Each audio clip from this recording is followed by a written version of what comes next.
purpose of the acceleration after you diffuse over the p-type region? What's the purpose of that enormous drift acceleration? It just occurs. So you have the reason that you don't get conduction in space charge regions generally is because there aren't any carriers there. And the reason there aren't any carriers there is that the electrons are all held to this side by this field, and the holes are all held to this side by this field.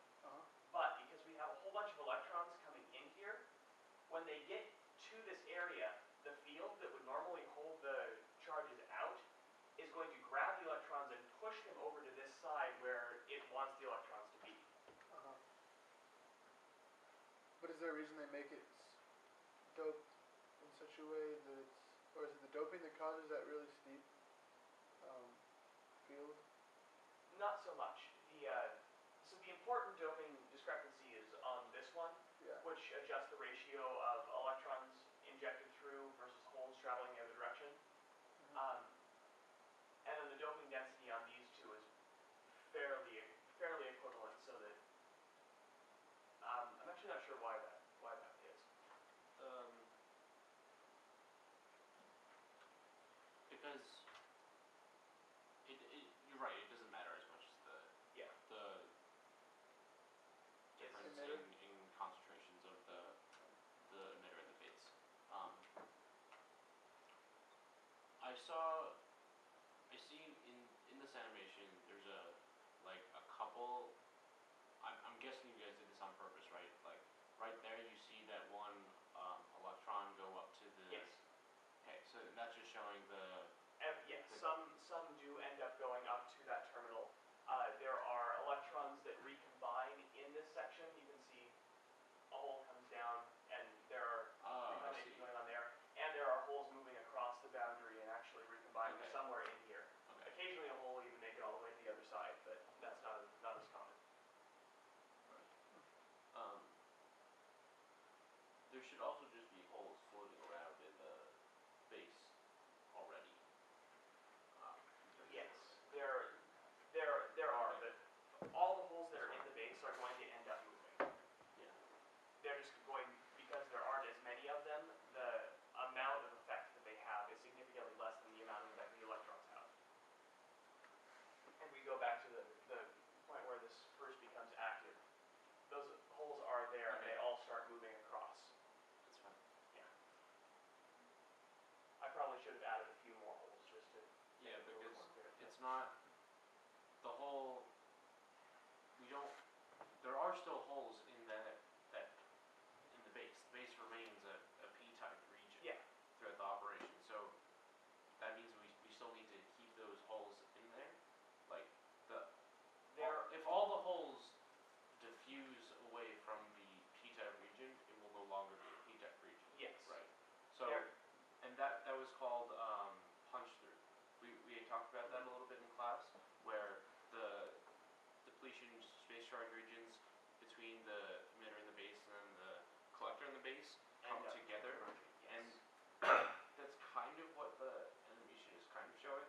So you still want to make sure that you have holes in that middle region.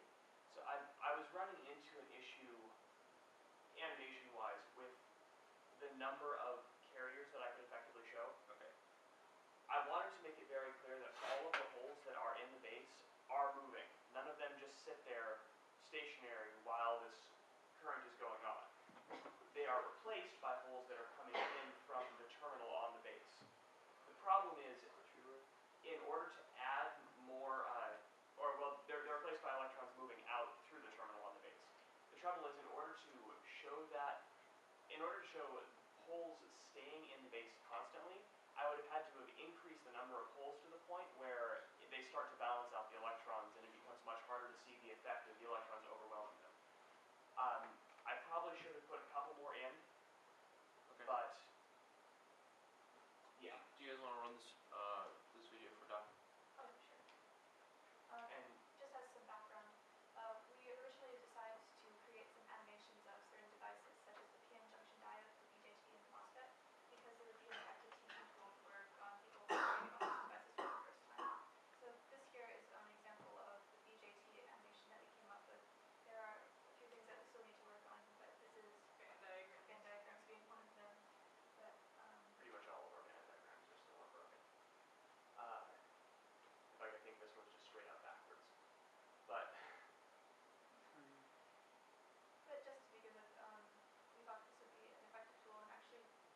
very useful as a teaching tool though.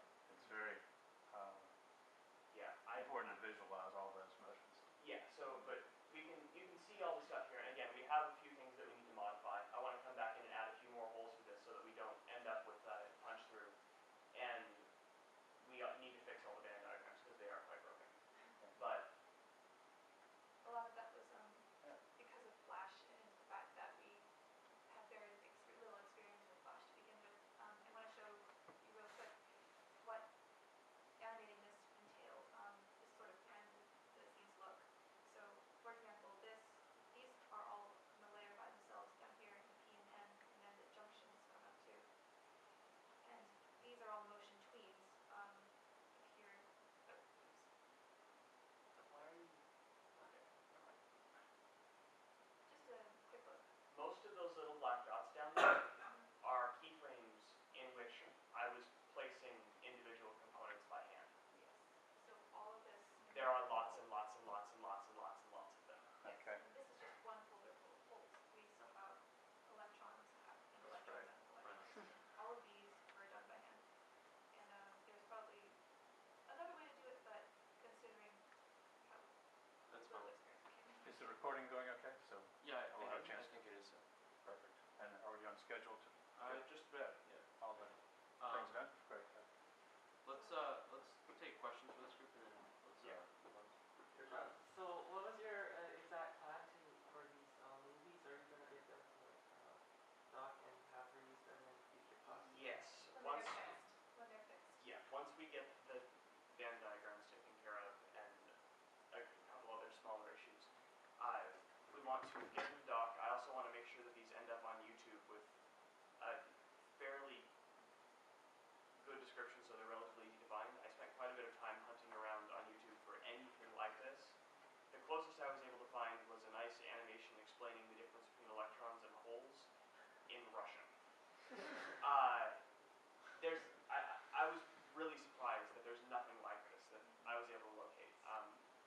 So does that mean you're adding your own description and like captions or audio or anything Yes, like that? we will be adding captions and we'll probably end up doing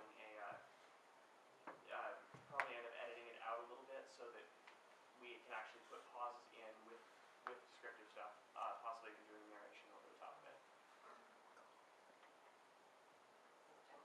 Good. Just a thought, I think you guys have a real good start for someone to do the interactive side of this in a future class. Yes. And So I did a little bit of research on the action script stuff in Flash, and I know that it's possible to actually do all of this so that it just goes. You can program behaviors into these particles and have them operate just on their own, which is what I would ideally like to do, but I have, It's far too time consuming for yeah, having no experience with the action script and not being particularly good at picking up programming languages on short notice, I figured it was better to get something that I was more sure to be able to make work. Yep. And then, yeah, that's an ideal. It would be nice